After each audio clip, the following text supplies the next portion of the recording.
Hey, welcome to another episode of Sands of Time Stories. I'm your host, El Shaddai, and today we're going to talk about my first off season and my return to Boise. Stay tuned. 3, 2, 1. So this story starts off after the season. We had finished 79 with Boise Burn. I had went to Chicago, was coaching at Naperville, Aurora University, living in Naperville, working 3 jobs, Marshall's, Lowe's, and coaching. So I started trying to see what football was around that area, so I didn't have to go back out west to Boise. So I'm training at Boise High School in a little practice field. I'm doing all the training I need to do. Then it come time to kind of get around the season. So I'm like, well, AFL's coming back, so Chicago Rush having like tryouts for the local players. So I start going to the workouts. I drive up 45 minutes and go up there, and I'm going to the workouts. I'm doing the workouts. So they got their returning stars there. They got some players that they got an eye on as local products. So I was one of those local products. So we up there. They got Russ Mickner throwing passes. They got Donovan Morgan out there witnessing. He wasn't really practicing, but I was having some decent practices. So I was telling D Morgan, like, hey boy, you the reigning rookie of the year. Boy, I can stop you, boy. You the rookie of the year. Oh man, I can do something with that. I should have been rookie of the year in AF2. He's like, you ain't even got no accolades. So I got him all revved up. So he's like, man, I'm gonna go against him. So we do 3 reps. He beat me 3 reps straight. Hey, real tight coverage, but he catch all 3 passes. So he like, man, young buck, you good, man, but you can't talk big unless you're gonna back it up. But hey, you alright though, you a good player. I was like, okay, cool, bet. So AFL ended up not coming back. Then I'm like, well, I still want to stay around Chicago area, so I wanted to play for Chicago Slaughter. So this was like IFL or indoor football, so it was a little bit different rules. They ran the ball a little bit more, so I'm like, okay, I can do that.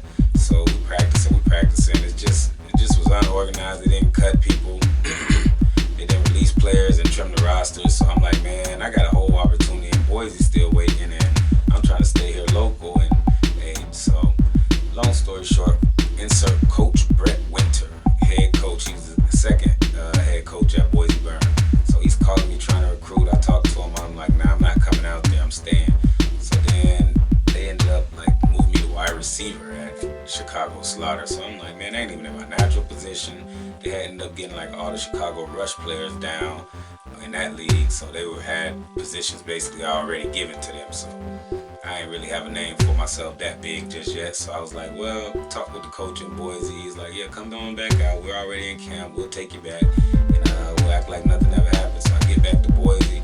Man, they start making me a star, man. They start putting me on billboards, putting me on team posters, like taking us to the D-League basketball games and introducing us at halftime and stuff like that. So they just started doing good things for me, man. Coach Winters was a great guy, man. Great coach. One of the greatest coaches I ever played for, and a great leader of men. So, man, he did an excellent job recruiting all this talent, man. We had Neitrin Flowers, Jomo Wilson, like, and we stole a couple players from Spokane, Roe Marshall and Nigel Rogers, Tough Harris, man.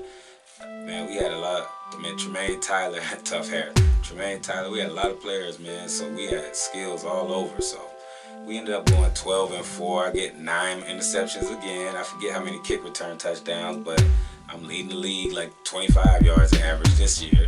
Went from 29 to 25. So, man, I just had a great season. We ended up going to the playoffs, winning 1 game against Arkansas Twisters. Ended up losing in the playoffs to Spokane, Washington. Goddamn Spokane, Washington.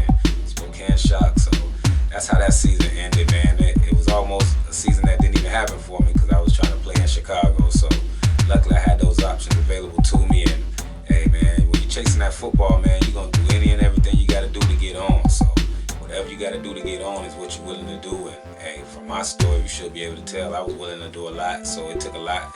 Things just don't happen for you like that when you want to play professional sports. So you got to jump some hurdles, you got to cross some bridges, you got to dot some I's and cross some T's. So you got to put that work in for certain.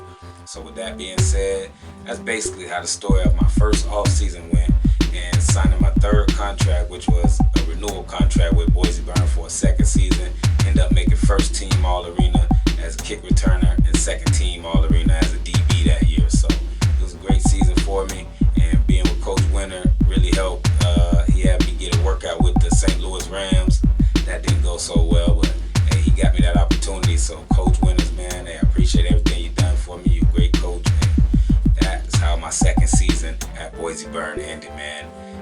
that right there just propelled my football career, just launched me. Like, I started that season, like, I didn't get no accolades at the end of the first season, and my whole goal was to get accolades at the end of the season. That's what I was playing for. So I got first team and got a second team, so I got two. So I felt like that made up for the year before, and that just propelled me and my mentality moving forward. So thank y'all for tuning in to another Sands of Time story.